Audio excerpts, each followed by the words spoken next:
But when I got here and we couldn't find our way of which way we was gonna handle the case because it was a murder case. My story was, as a mother, just trying to walk him through what he was going through.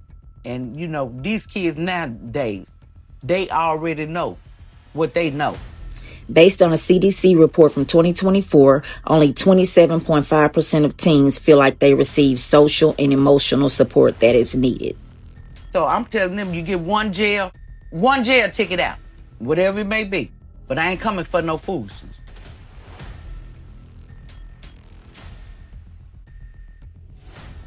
Little that I know of, I was dealing with a murder case.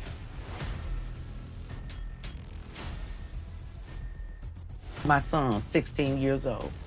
Unbelievable. How long y'all had been here before that happened? He had been here, let me see, they was already here about 5 or 6 years here with their daddy. Okay, Yeah. I was finna And say. so him and his daddy wasn't linking together either. Okay. So I knew it was time for me to just go and get myself together.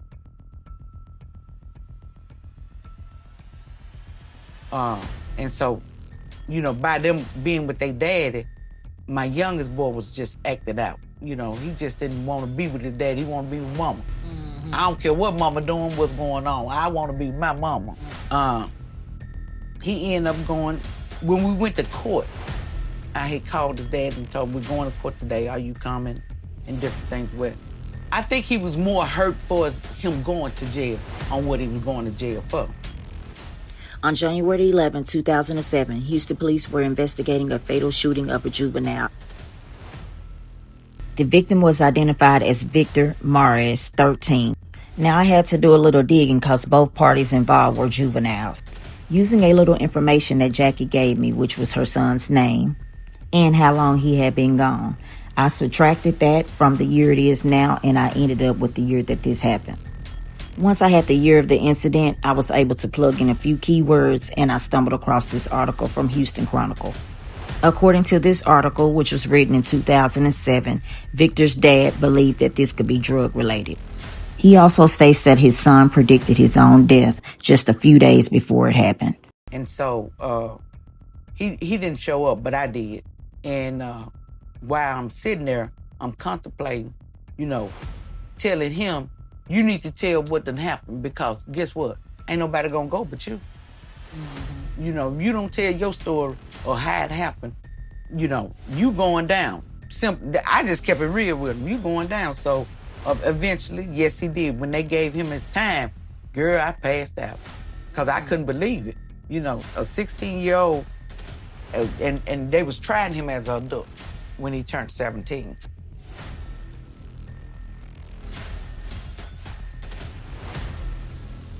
So, with that factor and his age, and he had been in different trouble prior to that, that I didn't have anything to, do with.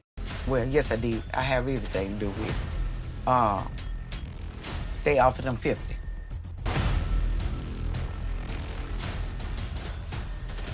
And in the 50, as of today, he has done 18.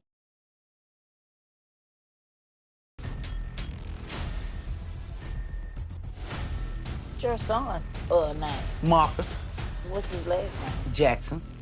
And so they moving him around now. He's getting ready to go take some college courses now.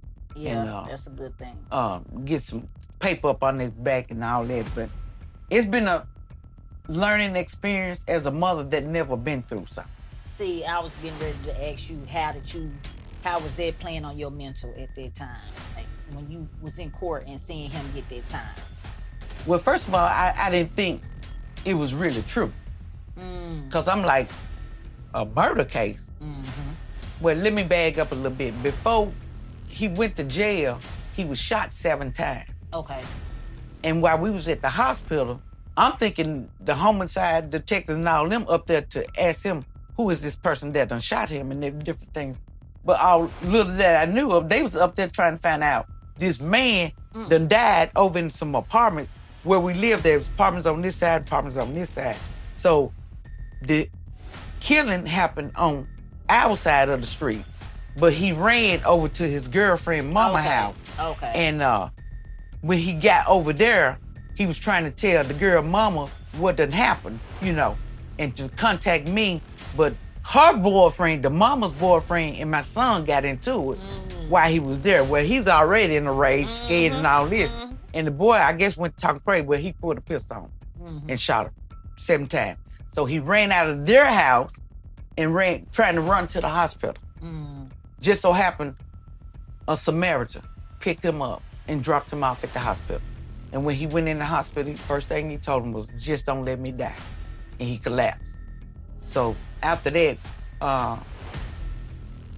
the homicide detectives ended up handcuffing him to the bed. And I'm trying to understand, why is y'all handcuffing him? What done happened? And that's when I found out a man got murdered and he was at their house. And so, long story short, he got that time and he's doing time now. By the grace of God, he has did it. I don't think I could have done it, but he's doing awesome. He's in the ministry. He's I was going. just gonna say, so you have noticed he's improved. Oh yeah. I see the improvement. For sure. I'll give the first 10 years. Yeah. I hit hell. Okay. So, you couldn't tell them nothing. They want you to put money on the book. They want you to call John, Joe, Grant, all these folks. I said, you don't do all that. How can I guide you to the right when I'm helping you do wrong? I couldn't. Do you want me to give money to other folks so they can? I ain't with all that. Yep. You here to do your time. Do your time. Don't let time do you. That's right. And bottom line, he's doing his time. And, by the grace of God, hopefully in a couple more years, he'll be home. Hey, how we doing today? Well, by God's grace, I'm doing okay. You doing okay? Okay, well, I brought you on Street Mothers. I want to tell you thank you for coming and sitting with us, taking your time and, letting us dive deep into your story. All right. I got a few questions for you. Ready to get to them? I'm ready. All right. Okay, can I have your name? Jacqueline. How many kids you got? I have 2 boys. You got 2 boys. All 36 and 34. All right. And where are we today? Houston, Texas. All right. Are you from Houston or where are you from? No, I'm from Memphis, Tennessee. Okay. So you moved to Houston. I moved to Houston 25 years ago. Okay. Do you mind taking me through how you moved to Houston or why you moved to Houston? Oh, yeah, I can tell you that. Okay. First of all, I'd like to give honor to God, who's the head of my life. All right.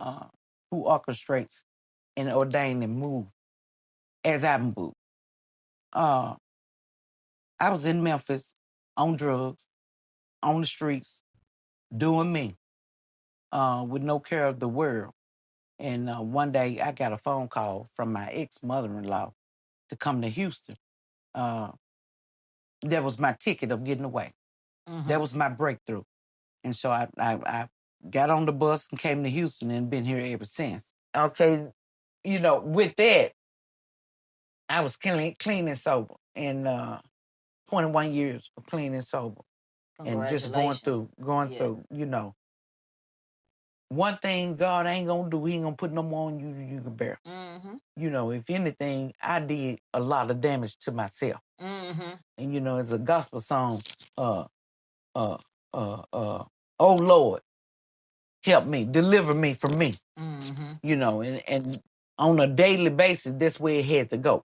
Because that's how I was living, one day at a time. And so time went on.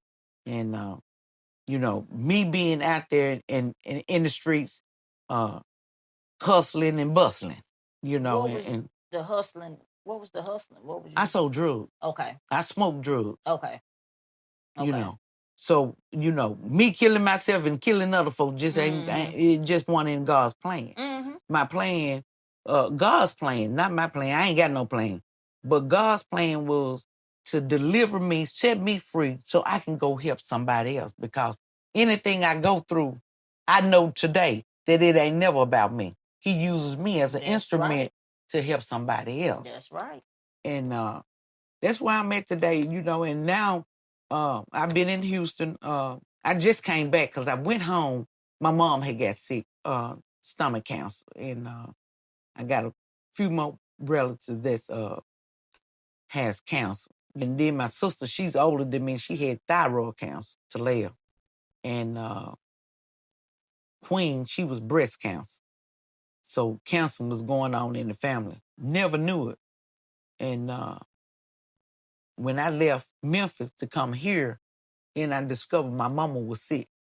And then I'm ready to go back. But see, I'm dealing with probation people. So with me dealing with probation, you got to go to them to move. You got to go to them. Any kind of transaction you want to do, you got to, do it. But see, by this time, I was already in Houston when I went to court. Okay. And when I went to court, see, I couldn't leave Memphis for almost 30 days. They didn't want me to leave. They wanted me to be in their court. Yeah. So they finally gave me the permission to go to Memphis, something closer. So that's where they picked me up at, in Memphis. So wait. We got to get off into this probation because we getting. Who was on probation? You? I was. Okay. My cousin had died. Wait a minute. What happened was me and my cousin had called me to come pick her up. Okay. Well, the family didn't want to have nothing else to do with them, so it was like. Where was this at? In Memphis. Oh, so this is in. But she was over in Arkansas. So they was, I guess they had Rip and Ran kept going to get her. And finally, they got tired of going to get her because she ain't did no changing. They thinking she was ready to change. But she wasn't ready to change. She just wanted a rescue place to go. So you got put on probation from Arkansas or Memphis? From Arkansas. Okay. Yeah. Okay, now. I got on probation. She was with me. Okay. And what happened was she ended up dying a day before court. And so a day before court, I'm tripping. I'm like, well, ain't no need of me going. Because she ain't going. I ain't going either, And the judge, when I went in there, first of all, they gave me a real high bond, and I had to pay cash bond, $25,000. And it was just so happened I had money with me because I'm traveling. Right. And I'm like, okay, well, I could bond myself. I couldn't bond myself out. Yep. And I'm telling them, man, I'm coming back. I'm going to do whatever y'all need me to do.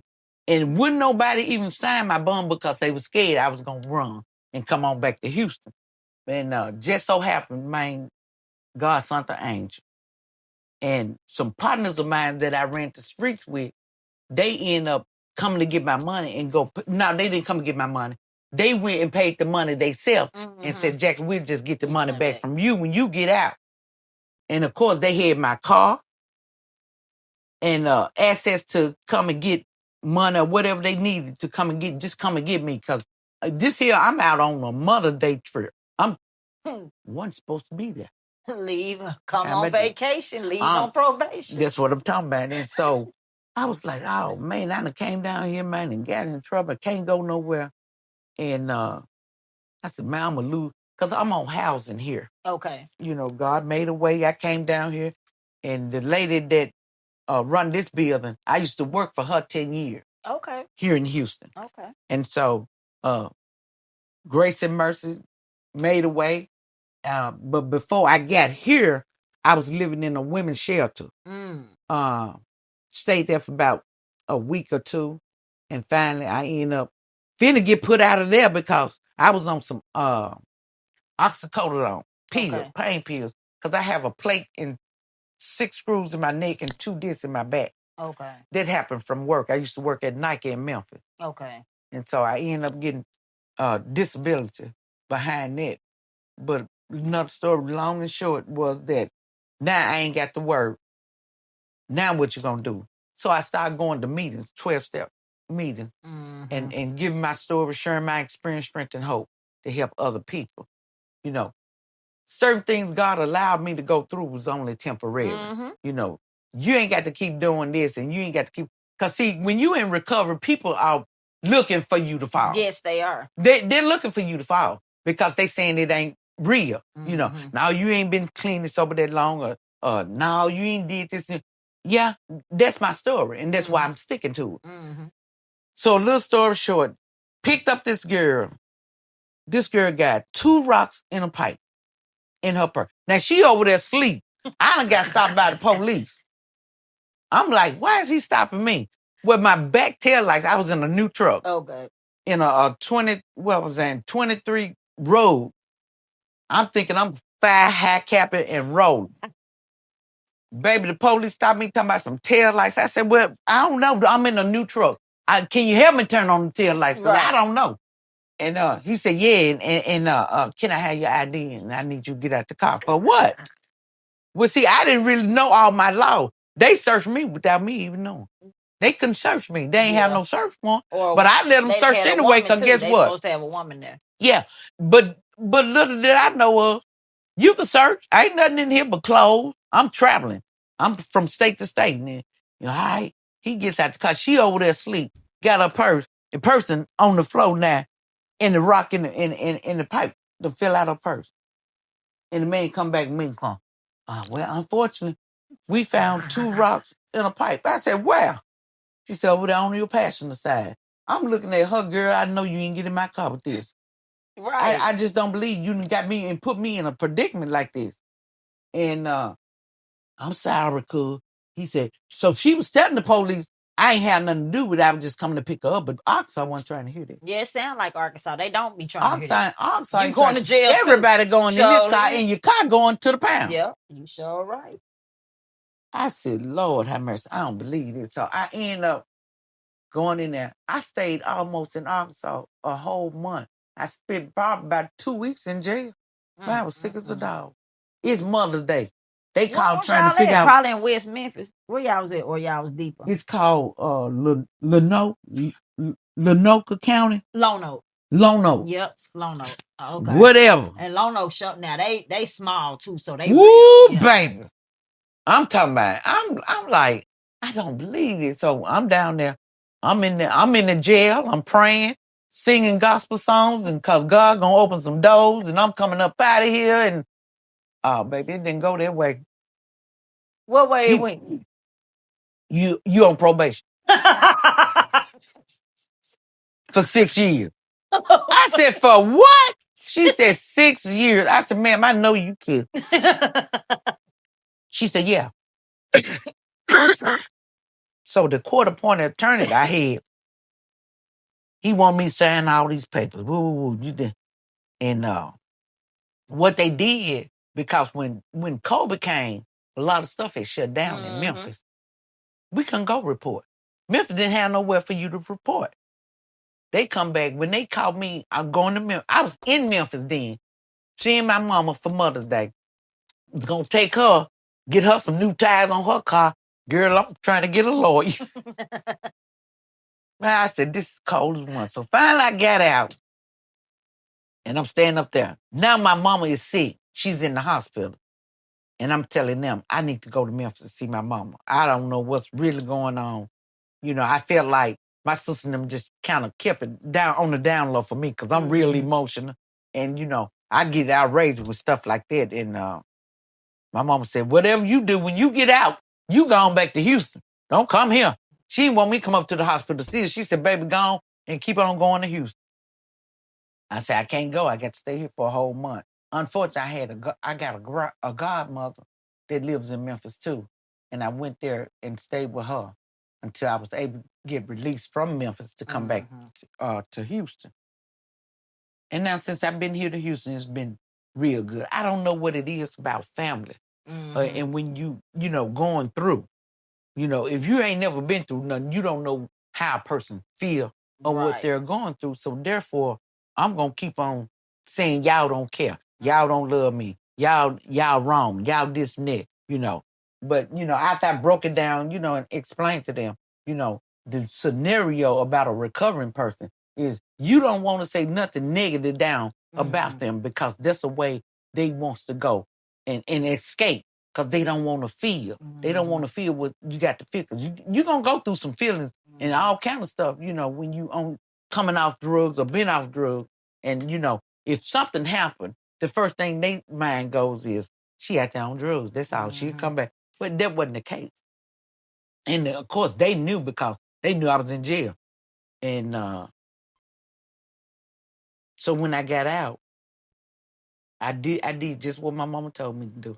Gone back to Houston. And I did that, because then now they got me on this traveling permit to get to Houston. I got to be in Houston at a certain amount of time. I got to report to these people here at a certain amount of time, and just be on one accord. So I've been here since, I want to say 2003. 4, 5, 6. No, 23. Okay. And I came here, and I ain't really have nowhere to go. I mean, I knew I can go stay with well, Willie Mama had passed by this time, but every time I came to Houston, that's where I would go or get a hotel. But by this time now, she has passed, and that was my shoulder to lean on. So Willie is who? Your ex? That's my ex-husband. Okay, and so his mom. We have 2 kids together. Okay, and so is that me your and his son, mom? Dad, the one that's in prison? Yeah. Okay. It ain't number 2, baby. Ah, okay. Well, Ain't number 2 of them Jackson. I'm a Jackson too. Oh, Lord, y'all something else. Baby, y'all some kin all over the world. But anyway,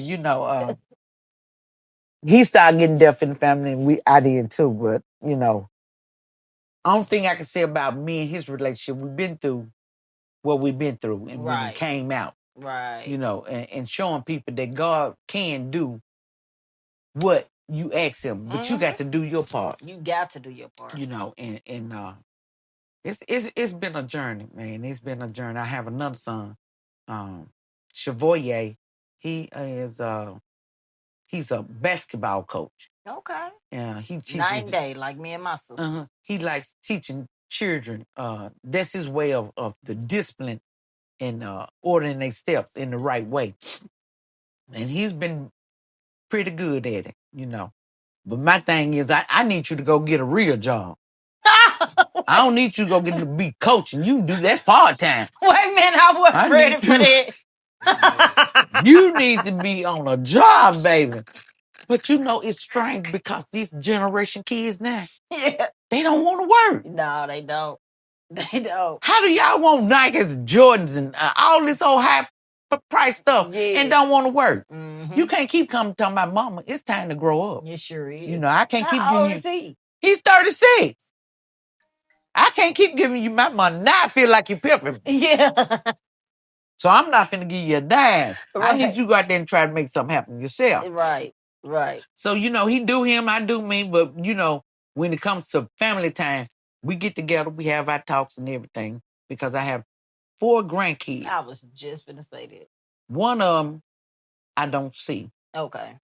Baby mama drama. She thought I wanted her kid. So what happened was when they subpoenaed my son that's in jail to court, but of course they had to go way up Texas to get him and bring him down, but they weren't going to do that. So I went and stand in the gap for him in court. And I told, so the lady asked me where she at. I don't know. All I wanted to know was, is this my grandbaby? Do the blood test and let me see. Because this boy here, he been in jail too many times. I'm trying to see where he found time to get a baby. I know that's right. Y'all just had this going on 2 days ago. And what happened was, when I went to court, she didn't show up. They put a warrant out for her arrest. Ooh. And so she went to telling my side of the family, I got her locked up. I said, no, I ain't get her locked up. She got herself locked up. I said, she didn't show up in court. So they put a warrant out for her arrest. Little did I know of, she was saying, no, I didn't want to go on and go through the child support thing because I ain't want them to take the money that you put on his book and all. I said, I ain't worried about that. I'm worried about, is this my granddaughter? Because if this is my granddaughter, I would like to have time, grandparents' perimeter rights. Right. And I want to be able to see her. So she dropped all that. So I don't have no rights with that baby. But my other 3,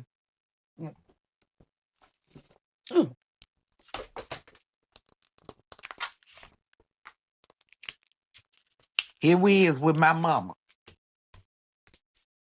Then my other 3. Okay. With my mom. We had went to Memphis and visit her one year. And as time went on. Now I kept the one in the red. Yeah. That was my first grandbaby because the other boy, she had already had, but I still called him my grandson too. I don't separate no kids. Yeah, that's how I am. And so, we went on with that. And to this day, I'm still looking for that little girl because she's a track actor. She runs track and she's doing so good. People looking at her and trying to give her scholarships and stuff. And we want to be a part of that. But, when the mama don't tell us nothing, let us get involved. Ain't nothing you can do but let go and let God. You know, because she got to get old, and she gonna know. She know who her dad is, so she say. Yeah. You know, and that gets emotional from time to time because he'll ask me, Mama, have you seen her? Have you heard from her? I hadn't heard from her. Because our thing was we were going to take her to visit her daddy every so often so she would constantly know who her daddy was. But the mama took that out of our life. So, you know, only way we'll see her is if we paying the mama like to go shopping or whatever to see the baby. Well, we ain't paying nothing. You know. I ain't gave you no permission to have it, baby, but I ain't finna have no to watch. To watch my granddaughter, I need to pay you. Right. Where they do that at? Right. You know, it was crazy. But, you know, in all, my life has been a blessing. I walked many streets, baby, and didn't get killed. That's a blessing. So how was that back, like when you first got into the streets? How old were you? My kids was young. Okay, so I was like, I want to say probably about 20-something. So you was grown. You just... Yeah, I was grown. Okay. Before I got... Well, but first, let's back that up. No, because I was smoking weed. Yeah. Going to high school at the age 16 on up till I got probably about 23, 24. Right. And my ex-husband, Willie J., he came home one time with a joint. And I'm thinking it's a regular joint. And it was laced. Oh, that's how you... That's where the cocaine part came in at. So I went from pre-mowing to smoking the pipe. Right. Because I'm one of them people. I'm curious. I want to see, what is you in there smoking? Yeah. So this girl I had at my house one time, she was in the bathroom so long, I'm thinking she in there shitting. Well, little did I know she in there getting high. And her boyfriend, I was coating her boyfriend's cousin. And he came up there to the house. And he's, come on out that bathroom, come on. I said, what is she doing? She in there using it. He said, man, she in there smoking. I said, smoking? Smoking what? What curiosity killed the cat? Uh-huh. And baby, my worst days, my best days, I say, you know what? You can hit mute on that phone if you want to. Little did I know a girl. I said, y'all, give me some of that shit. They talking about the choo-choo train and all this running. What is the choo-choo train? Your ears ring when you hit the crack. When you hit crack on pipe. They say your ears gonna start ringing. I said, I ain't hearing nothing. I tried it 2 or 3 times before I really hit that train. And baby, I was like, oh my God. What? My ears was ringing. It was unbelievable. It was a thing I went through. I just couldn't believe it. But the phenomenal craving of drugs and alcohol was so strong, girl. I was going to work. I had my kids. I'm getting high 24/7. Only time I stop is when I'm at work or there with the kids, trying to get them prepared for something, or go to some of my cousins or whatever the case may be. Drugs and alcohol. Well, alcohol I really wasn't no drinker. Okay. But them drugs was my kid. That was it. You know, that took a part of my life that I wouldn't have never imagined. Yeah. You know, you walk in the streets, you turning tricks. You know, you doing all this, ain't got nothing to show for it because why? You getting high. All my money go to the dope man. I done bought many houses and cars. Trust me. Because I smoked the chimney off your house. And I'm in a shack house, and you over there living in a man. I paid a part of that. You know, so since things like that would come to your mind every now and then, girl, you got to do something different. I kept saying I got to do something different. But what hit me was when I got ready to go to treatment, I asked my mom to watch my boys for me. And she would.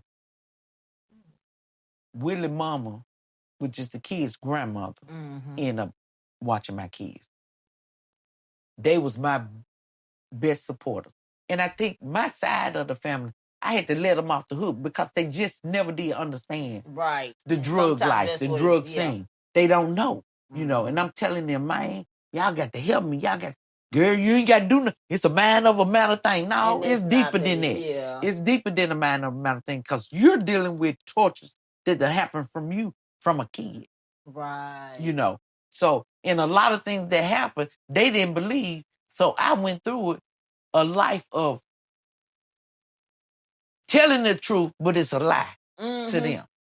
You understand what I'm saying? Yeah. And so I was like, man, I can't believe this. So I can't put this on tape. I was the hardest one in between my sisters and brothers. I have one brother and two sisters. I was the hardest course, baby. I ain't need nobody tell me, girl, you just hard headed, you fast. You did. I know I was. Because I was trying to get some attention. You see what I'm saying? You know, y'all always tell me I'm a big liar. I got ass whoopings for Ken folks to call my mom and tell my mama I done stole some money from him and different stuff like that. You know, as a kid. So now you got all this because African American people have never. You talking about going to a psychiatrist and therapy and all that? That didn't fit us. No, it didn't. That's in the house. Now becoming what's going on now. We never did that. Never. You know, and yeah. I think about this, and see, I treat my kids as way they taught me and treat me. Yeah. Let your kids open up and tell you what's going on because you don't never know what. And see, me and my mom wasn't a real close relationship. I hated that because I love my mom. Yeah. You know, but we just weren't close. You know, I don't know if she had some problem with my daddy, and I never seen my daddy because he's supposed to had died before I came. You see what I'm saying? And he was a hustler. He gambles. So he won the crap game and he ended up getting killed. Oh. He was on his way up to the hospital to see me and died. So I never knew that side of the family at all.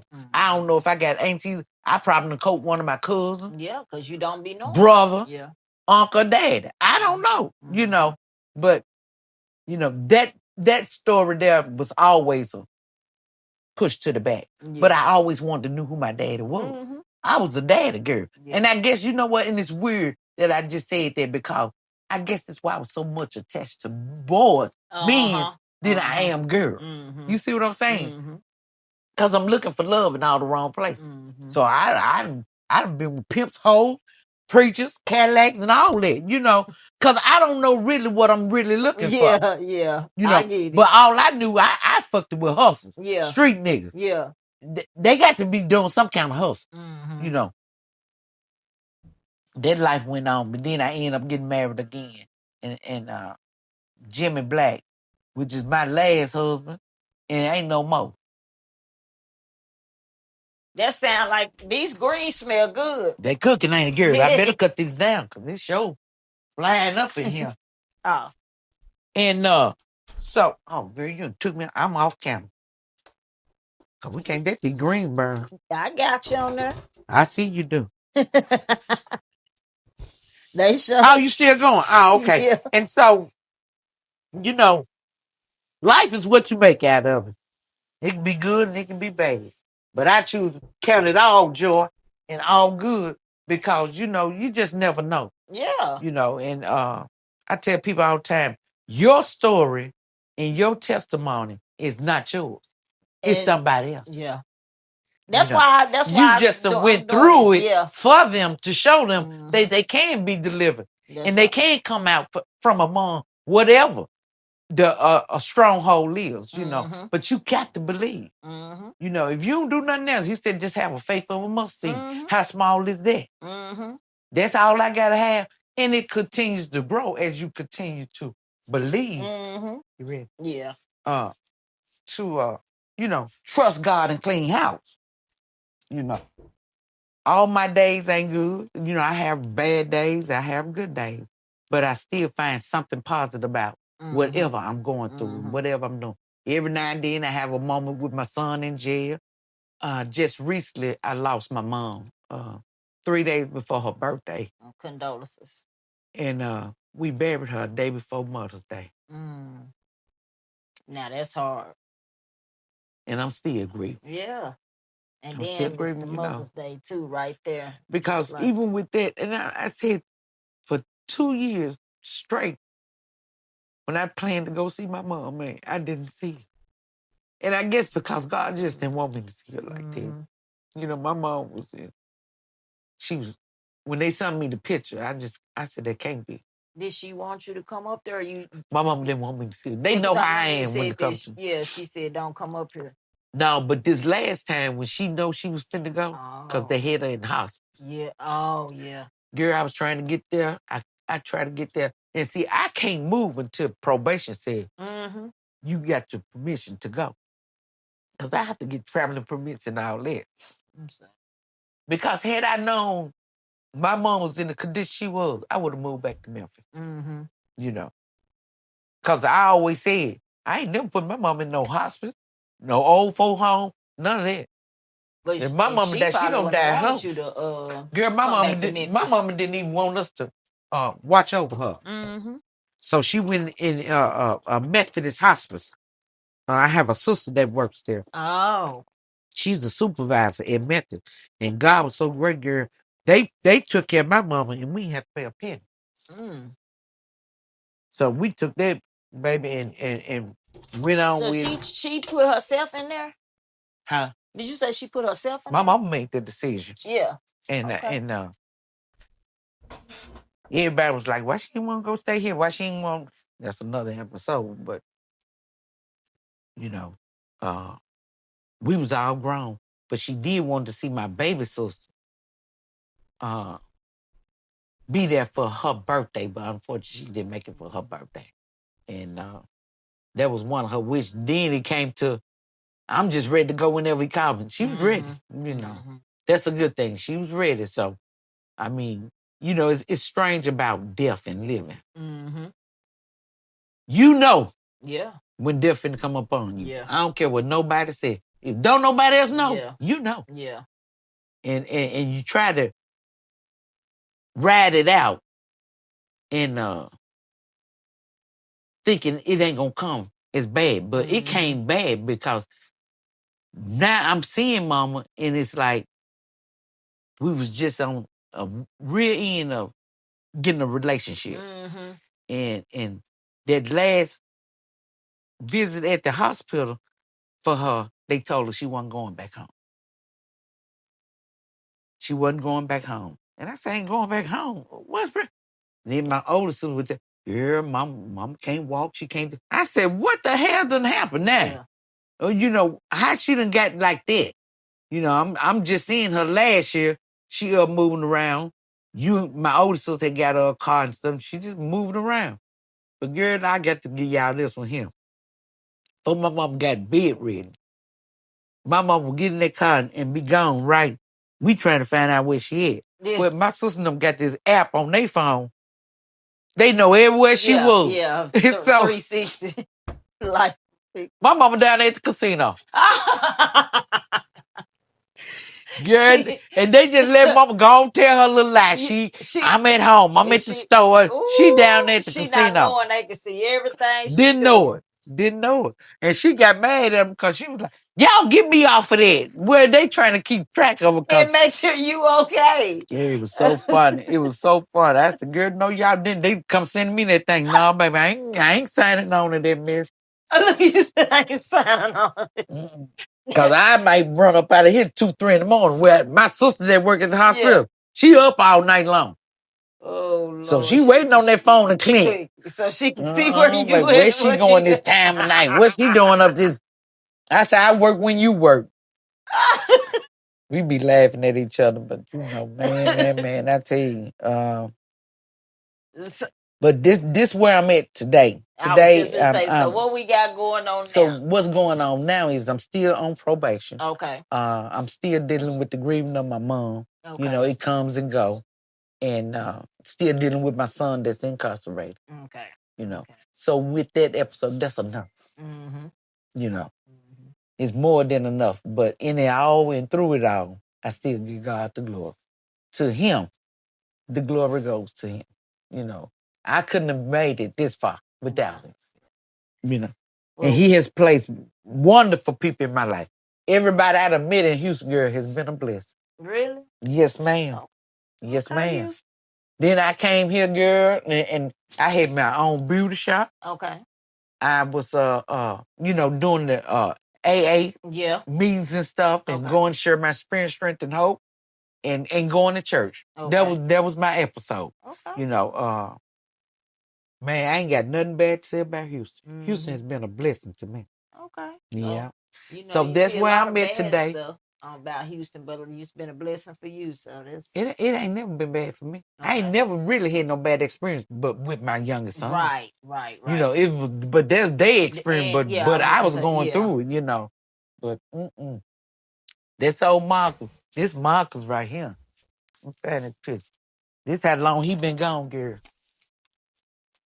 That's the last home picture that we had got of him. For real? Let me see. Bring it close. This when they was young. That's us, girl. And this my mom. Okay, this my mom. He looked like he was bad. I ain't gonna tell you no with story. With the missing teeth. That's what I'm saying. Oh, she was pretty. But she stepped up and stepped out before she laid it down. Let me see. Okay. Yeah. And these my two sisters, and this my brother. Girl, I got all these from my mama. When she died, girl, she had all these pictures. That's my brother. Wait a minute, bro. He Memphis bound. You can't tell. Look at them, all them golds in the Jerry curl. Straight up Memphis. And that's my older sister right there. I know right here. I want to drop. It's a picture. Okay. That's my older sister, and that's my younger sister. Okay. And that's me in the middle. I said we never had one done, and we had to. And of course, we are divas. This all the diva group. Them all cousins. Okay, I see y'all. And all these from Memphis too. All of them from Memphis. My cousin them got a restaurant up there called D's Wing. They named it their restaurant after their mom. D's Wing, y'all go check it out if you ever in Memphis. D's Wing. In Fraser. Off of Fraser. I'm gonna go check them out too. I was just in Memphis off of Watkins. It's down there. It's like you going to a Fort Milton. Okay. It's on that back street. I can't think of that back street what that was. They in Fraser. You can look them up. Queen and Pauline. Well, I'm gonna go ahead and get ready to close this out. You know better, girl, because we'll be here all night. We got to get back to Arkansas, so I want to tell you thank you for spending time with us. And, come to sit with us, and we will be doing a follow-up. So girl, you come on through. Come on through. Yeah. Come on through. All right, I'll be right here. You have a good night. I'll be blessed. Thank you. And